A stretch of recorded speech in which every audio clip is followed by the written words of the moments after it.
आज की इस वीडियो में हम आपको दिखाएंगे कि अदाकारा ऐमन खान ने अपनी तीसरी बेटी निमल के एक माह के होने पर अपनी पूरी फैमिली के साथ किस तरह खूबसूरत दिन गुजारा। जी हाँ, ऐमन खान और मुनी भट्ट और इनकी दोनों बेटियां अमल और निमल सब ने मिलकर समंदर के किनारे एक यादगार दिन मनाया।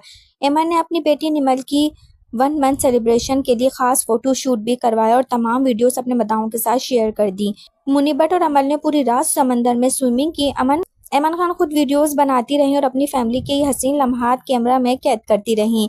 मदाहों ने वीडियोस देखकर ऐमन खान को ढेरों दुआएं दी और बहुत से लोगों ने कहा कि अल्लाह पाक ऐमन को बेटा अता करे। लेकिन ऐमन खान हमेशा की तरह पॉजिटिव रहीं और अपनी बेटियों के साथ हर लम्हा फख्र से शेयर करती रहीं। ऐमन खान ने अपनी मम्मा और बेटियों के साथ डिनर की खूबसूरत तस्वीर भी शेयर कर दी जो मदाहों को बेहद पसंद आई।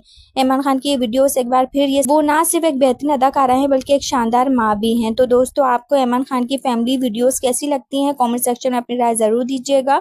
और हाँ, वीडियो को लाइक करें और चैनल को सब्सक्राइब करें ताकि शोबिस की मज़ीद खबरें आपको आसानी से मिल सके। मिलते हैं एक और वीडियो के साथ। अपना बहुत के लिए अल्लाह हाफिज।